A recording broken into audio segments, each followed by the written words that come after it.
microbes, we are studying about viruses and bacteria.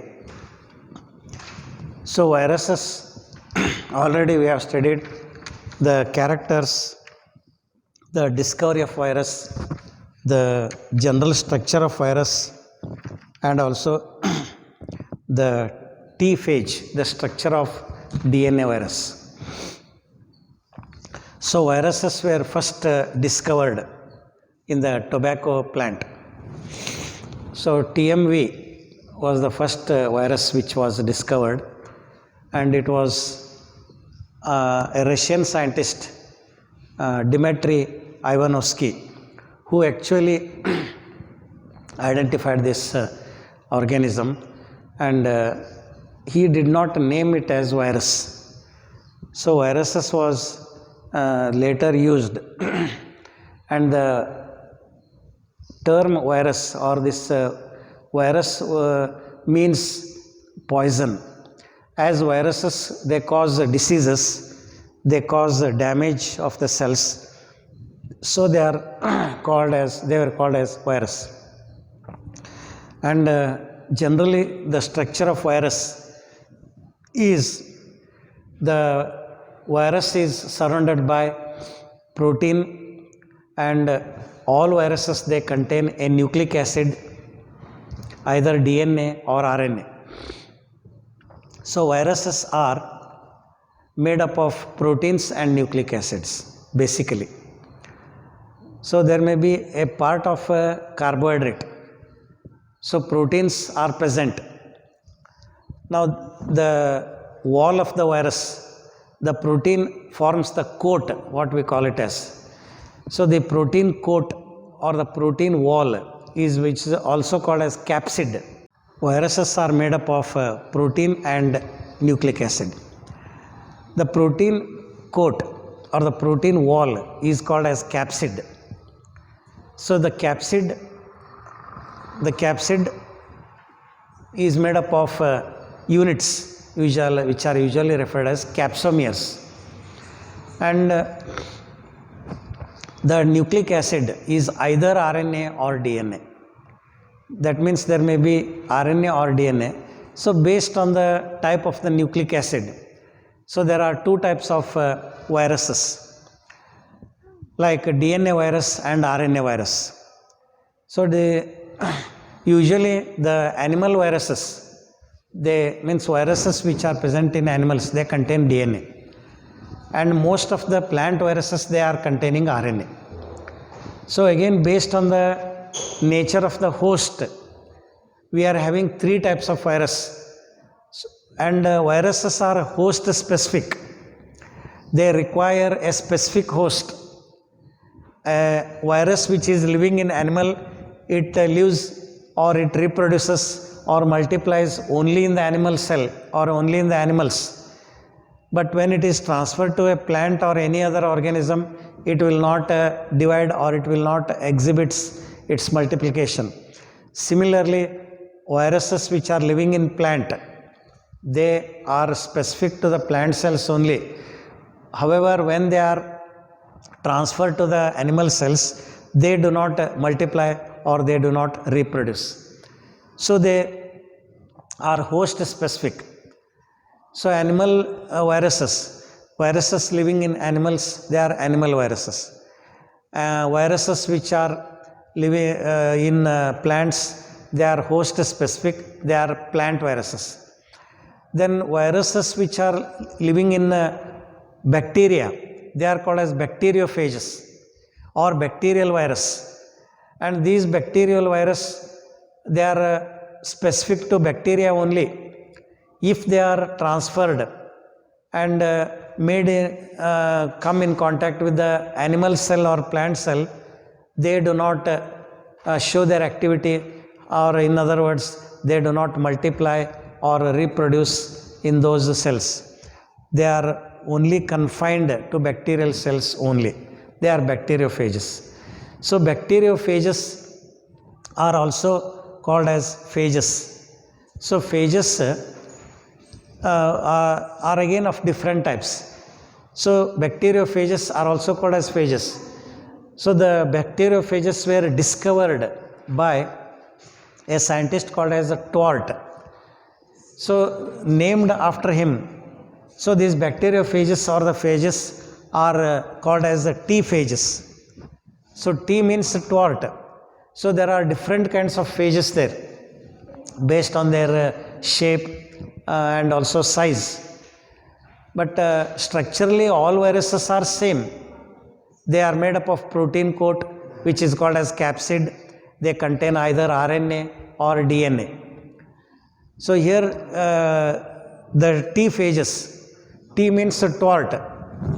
Again they are different type named as T1 phage, T2 phage, T3, T4 and so on. So in the previous part we have studied about the structure of a T4 phage. So this T4 phage is having a head, a small neck and a tail having fibers and spikes. So this viruses, they are having living and non-living characters. So living and non-living characters of virus. So when we come to the living characters, all viruses, they contain nucleic acid. They contain either RNA or DNA. So wherever RNA or DNA is present, it is the possession or the exhibition of the living character. So due to the presence of nucleic acid, RNA, this new viruses are considered as living. And viruses, when they come in contact with a living cell, either plant, animal or bacteria. So in case of plant, plant viruses. In case of animal, animal viruses. In case of bacteria, bacteriophages or phages, T phages they are referred as. So when they come in contact with their respective host, in other words, these viruses, they start multiplying inside the cell. They increase in number, and that is they destroy the cell by using the cell machinery. So this method of the multiplication or reproduction, we can say. So as they increase in number, they multiply or reproduce. So this is a living character. Living organisms, they reproduce. That is living character. Then viruses, they show response to heat, cold, means they are sensitive. They are sensitive to temperature variations. If there is increase in temperature, heat, or if there is a decrease in temperature like a cold, they respond. They are sensitive to temperature variations. So it is a living character. So these are all living characters. But however, there are also non-living characters of the virus. Viruses, they exhibit non-living characters. So viruses are not made up of cells. This is a basic non-living character. So when we say living, a living should be having cells, either unicellular or multicellular. But viruses are not made up of cells. They are just made up of proteins and nucleic acids, protein and nucleic acid. There is no cytoplasm, no nucleus, no mitochondria, no endoplasmic reticulum, no Golgi complex, no ribosomes. So when all these are absent, that means they are not made up of cells. So as they are not made up of cells, it is a non-living character, because living organisms should have cells either unicellular or multicellular. Then viruses, they remain inert outside living cells. They cannot show their activity outside living cells. Only when they come in contact with the living cells, they start multiplying inside the living cells by destroying the host cell. Hence, as they remain as a non-living particle, as an inert particle outside living cells, so they are considered as non-living. And also, at the same time, viruses can be stored as chemicals in bottles.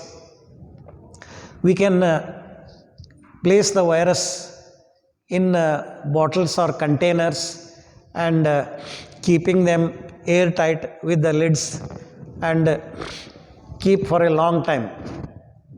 They do not undergo death suddenly, so they remain as inert particle. So this storage of the viruses in bottles like chemicals or materials is also a non-living character.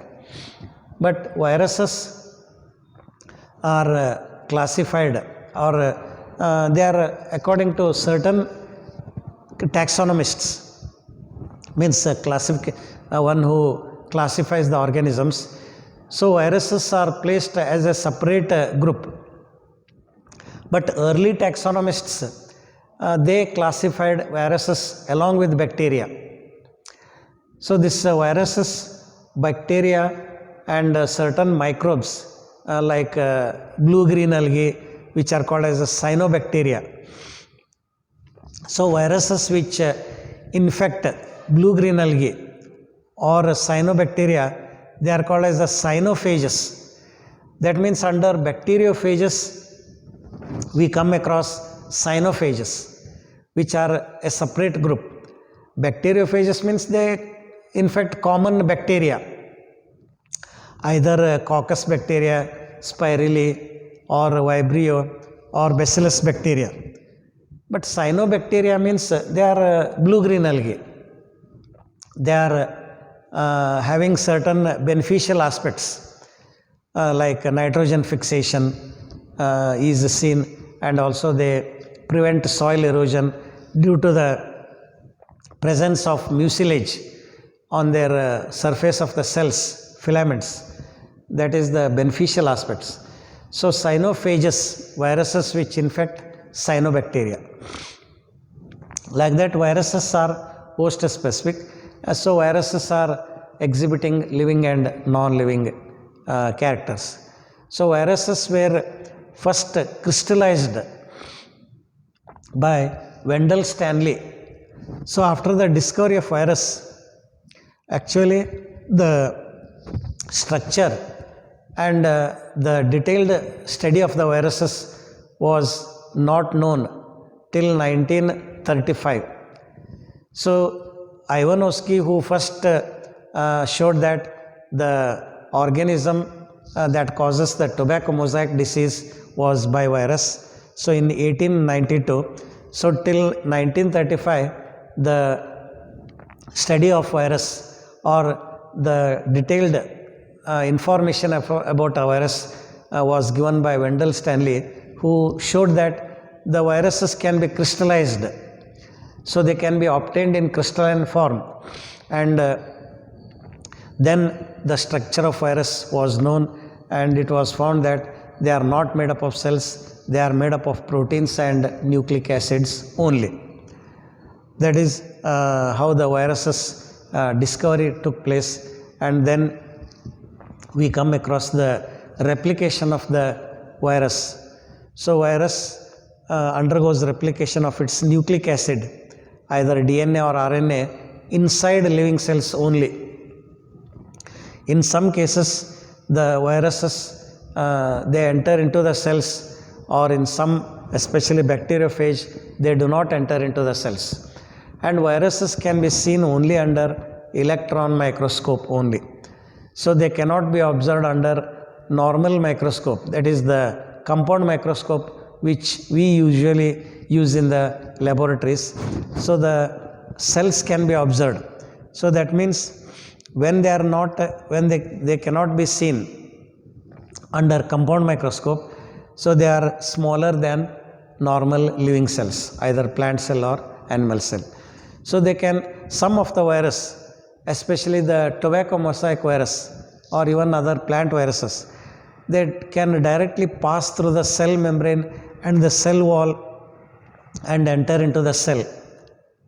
That means so much minute size or a small dimension they are having, and they can pass through cell wall and cell membrane and enter into the cytoplasm or into the cell. But there are viruses which are slightly larger than these tobacco mosaic virus and some other viruses. So they do not enter completely. The body of the virus does not enter into the body. That virus just attaches to the outer wall or the outer cell membrane, and just only it will inject its nucleic acid, either DNA or RNA, into the host cell. And then the host, the DNA or RNA, it will undergo replication using the cell machinery, and then it will cause, that means the cell will become weak by the use of the cell machinery. Even the proteins of the cell are used in the synthesis of a new protein coat around each DNA or RNA molecule, around each nucleic acid molecule, and ultimately the cell becomes empty, where the cell machinery is completely used. That is just the simple replication process of virus.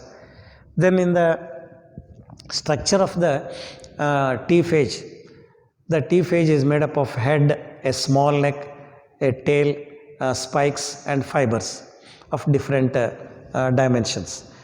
Now next, how the virus gets undergo multiplication. So viruses, they multiply inside the living cells by two methods. So one method is called as the lytic cycle. So in the lytic cycle, virus, how it will reproduce. Now especially the viruses which are TMV viruses, they enter into the cell, and how they reproduce.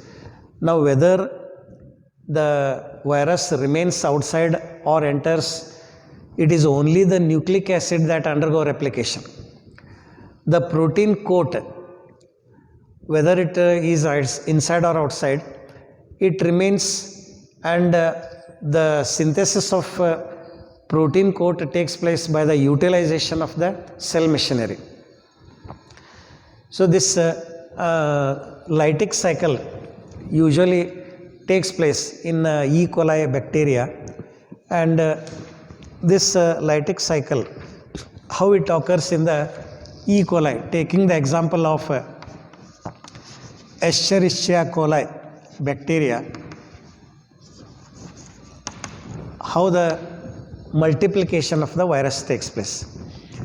So when the virus comes in contact with the E. coli, which is a bacteria, so definitely it is a T phage bacteria, T phage virus.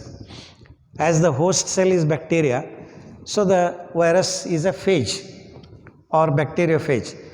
So as they were discovered by Twart, so they are called as the T phages.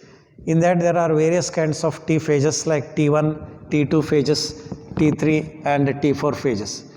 So this T2 phage, when it comes in contact with the E. coli bacteria, how it will undergo multiplication in a bacterial cell. Now this T phage is having a double-stranded DNA. Now this double-stranded DNA, now suppose this is the bacterial cell, host cell. So this is the host cell or the bacterial cell which comes in contact with the T2 phage. So this is the virus which attaches, and this is the DNA of the T phage, and this is the protein coat So the protein coat remains outside. So the hexagonal protein head, it remains outside along with the cylindrical tail, and there are 6 tentacles at the extreme end of the tail. By the help of the tentacles or the tail fibers, it will attach to the host cell wall, and there are the spikes which are also present at the end of this tail. Now, and when the T2 phage attaches to the cell wall, now actually the tip of the tail, at the end of the tail, there is a enzyme called as lysozyme. Now, enzyme is actually a protein. So, whenever we say that the wall of the virus is protein coat, so out of that protein coat, there may be some proteins which act as enzymes. So, enzymes are chemically proteins there, isn't it? So, the lysozyme which is present at the end of this bacteria, so that lysozyme which comes in contact with the cell wall of the host, it will dissolve the cell wall. So, the cell wall dissolves at this point of contact. So, when the cell wall dissolves, the tail gets contracted. After the dissolution of the cell wall, there is a communication or there is a passage which is formed between the T2 phage and also the bacterial cell, host cell. So, next what happens? There is contraction of the tail of the T2 phage. So, due to the contraction, what happens? The viral DNA gets injected into the cell. So, this DNA gets injected into the cell. So, that is the DNA which enters into the cell like this. So, this is the viral DNA. So, the viral DNA gets injected due to the contraction of the tail. Now, this DNA undergoes replication. So, using the nucleotides of the bacterial cell, it will replicate. But before that, what happens? The viral DNA synthesize an enzyme which is called as nuclease. So, after entering into the host cell, the DNA, viral DNA, not the host DNA, the viral DNA synthesizes nuclease enzyme, and this nuclease enzyme, it will actually inhibit the DNA of the host. So, this nuclease will otherwise degrade host DNA, that is the bacterial cell DNA which is present in the cell, this one. So, this nuclease will degrade, means it will not allow the proper functioning of the host DNA, in other words. It is deactivated. So, there is a degradation of that. But the question arises, though there is viral DNA, so as the function of the nuclease is to degrade DNA. So, here what happens? The nuclease will degrade the host DNA only, bacterial DNA. But question arises where, why the nuclease does not degrade the viral DNA? So, viral DNA is also DNA, host DNA also is DNA. Structurally both are same, but why the nuclease? The nuclease does not degrade the viral DNA. So, the nuclease does not degrade the viral DNA because the cytosine residues, in the case of viral DNA, they are all methylated.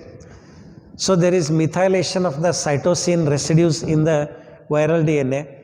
Because of that, this enzyme cannot act on the viral DNA. That is how the viral DNA is protected. It is not allowed to destroy. And only the host DNA is degraded because the cytosine residues of this DNA are not methylated. So in case of viral DNA, the cytosine residues are methylated, hence it is protected. And then what happens? The viral genes, the genes which are present in the viral DNA, they will now make use of the host machinery, cell machinery, to synthesize proteins. Actually, those genes which are present in the viral DNA, they synthesize proteins, again by protein synthesis, like transcription, translation and all that. So the host, the DNA gets degraded. The viral DNA is not affected by nuclease. Now the viral DNA will synthesize proteins using the host ribosomes by transcription and translation. Then the replication of the viral DNA takes place. So like that, the DNA increases. Next, the ribosomes are used and protein synthesis takes place, where numerous viral proteins are synthesized. So the viral DNA replication takes place after the host ribosomes synthesize the proteins for RNA, this virus. Then the proteins which are synthesized, they are arranged to produce the head and tail around each DNA molecule. So around each DNA molecule, the head and the protein coat, that is the tail region, they are arranged in a different manner or different pattern. That is how the head and tail is produced by this virus. So after the synthesis of this head and tail, the tentacles are formed.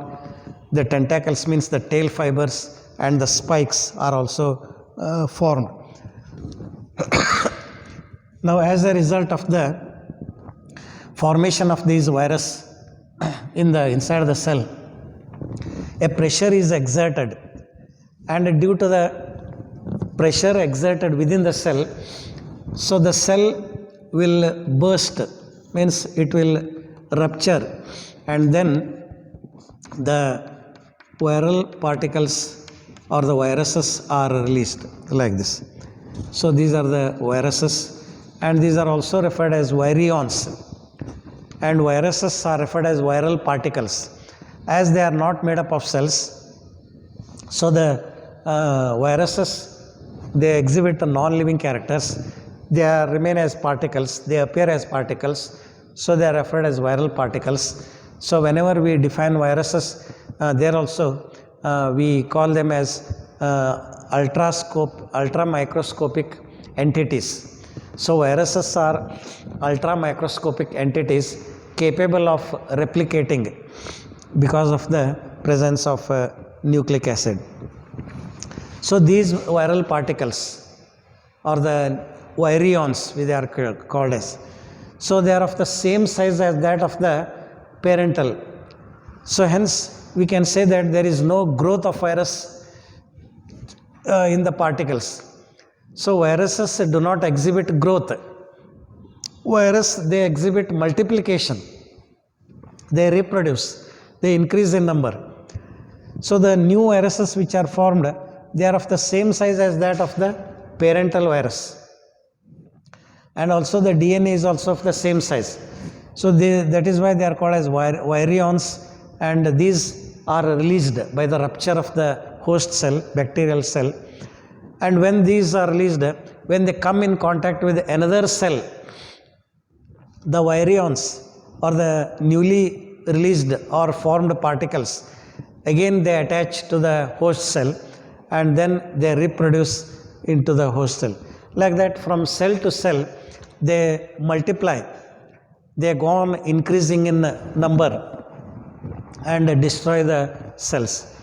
This is how in any plant cell or even in animal cell or even in bacterial cell, so the viruses, they attach to the host cell, or sometimes they completely enter into the cell, as in case of tobacco mosaic virus.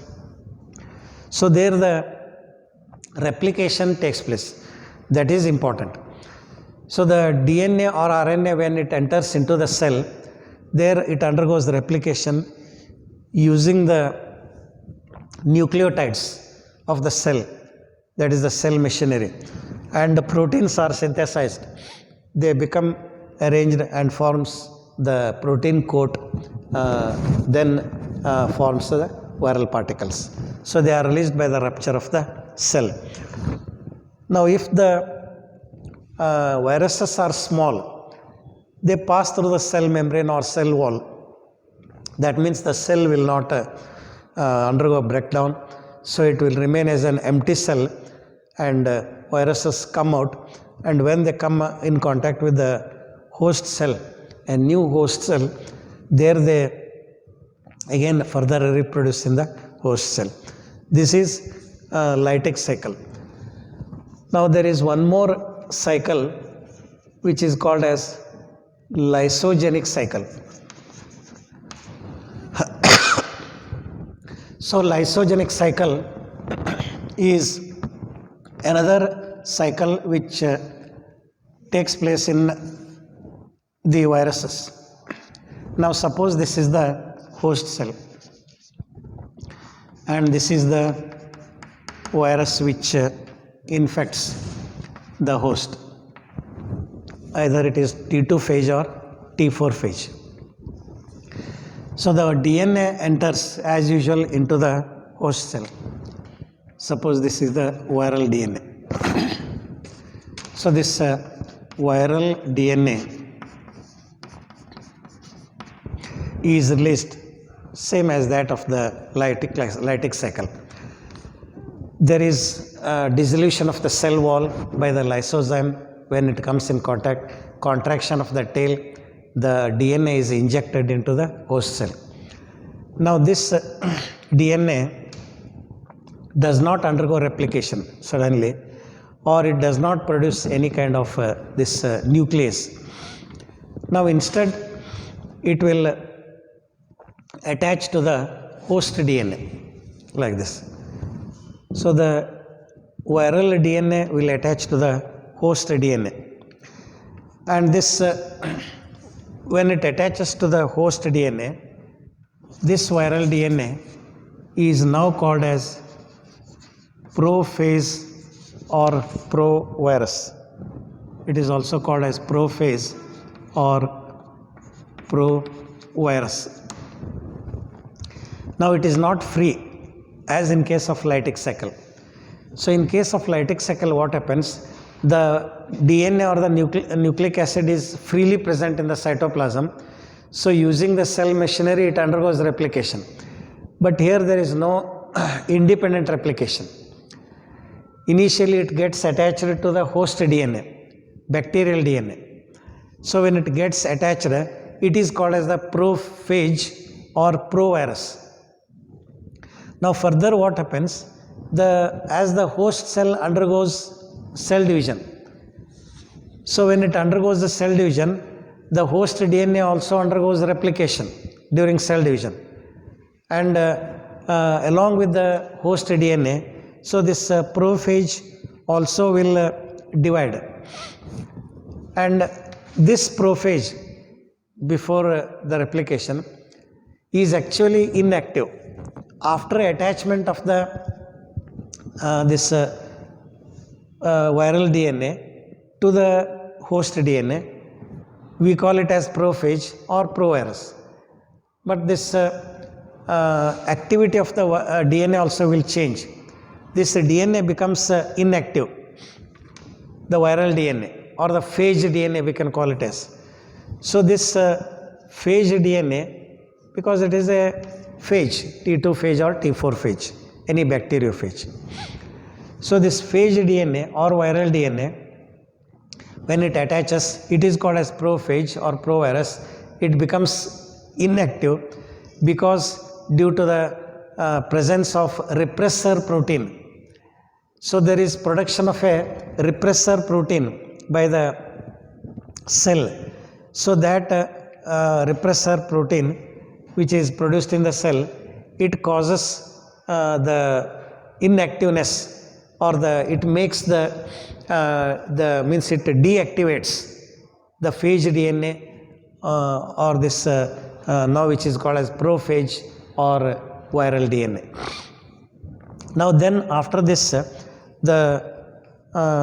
along with the host DNA, it undergoes replication. Now after many formation of many cells, means when large number of bacterial cells are formed. So bacteria multiply in a very short period. For every 20 minutes a bacterial cell will divide and form 2 cells. So during multiplication of during the cell division, the prophage or the phage DNA also undergoes replication, also multiplies and increases in a number.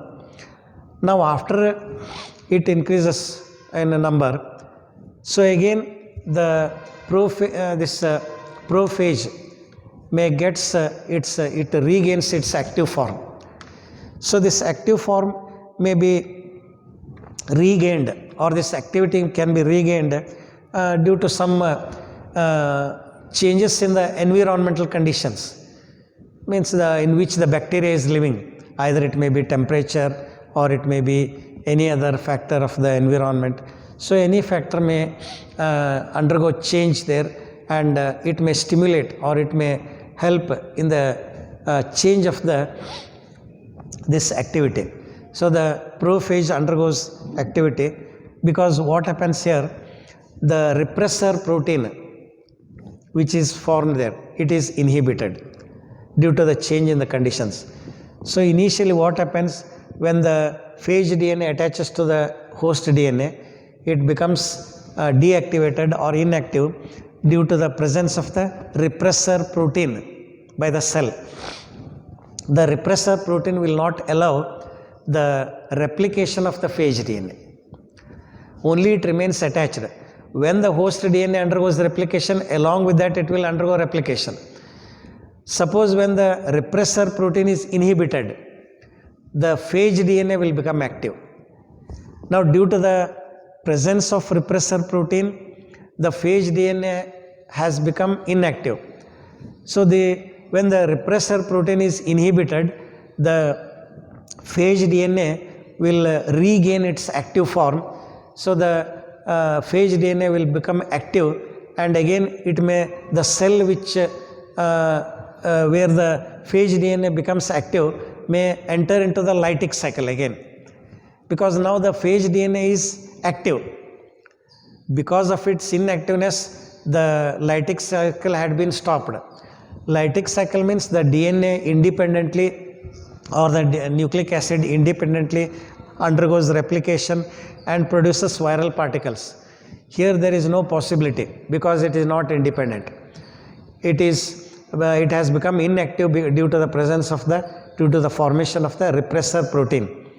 Now suppose if the repressor protein is inhibited, or its activity is stopped, or in other words the synthesis of the repressor protein is stopped, so this will regain its active form, and when it becomes active it will start, or in other words it will enter into the lytic cycle.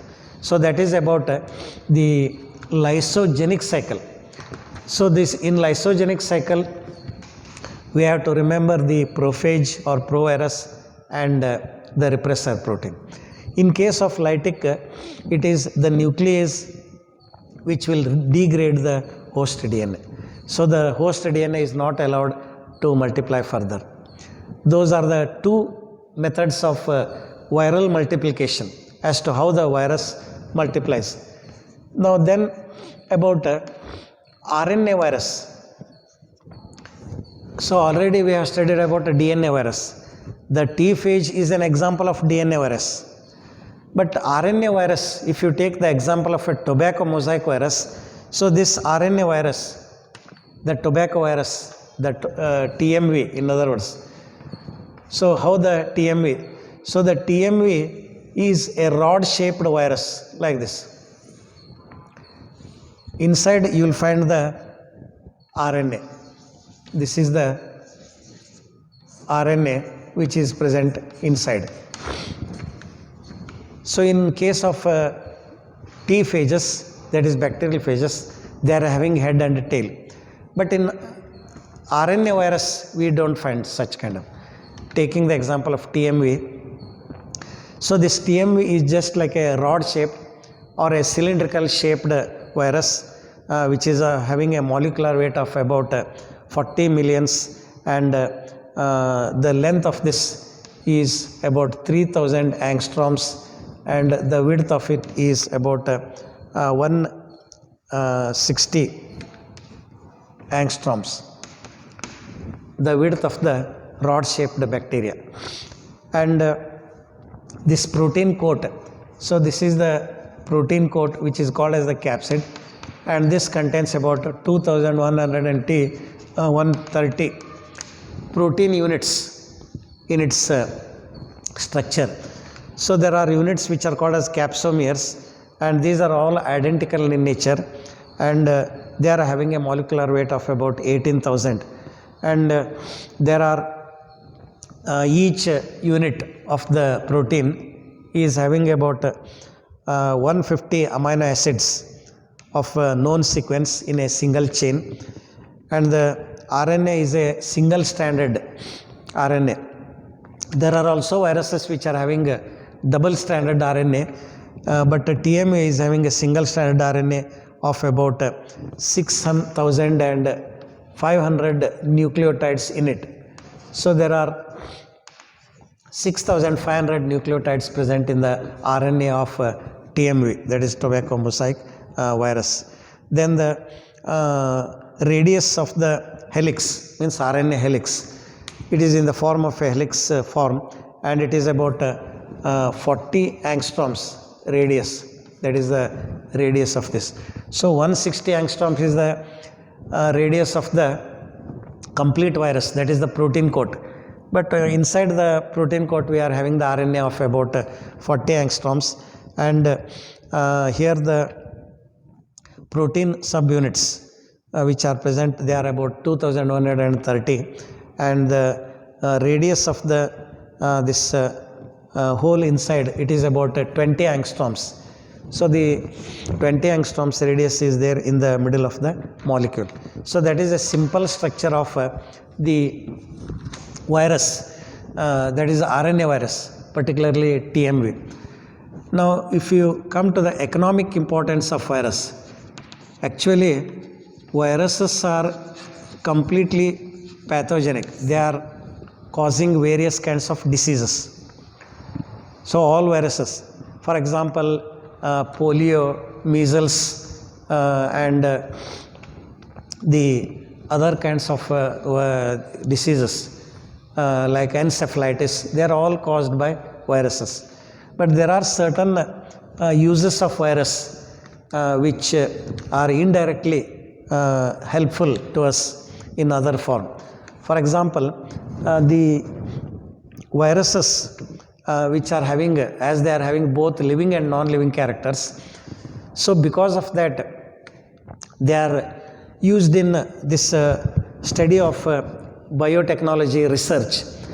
So in experiments of biotechnology, especially in the research experiments, viruses are used due to the possession of the living and non-living characters.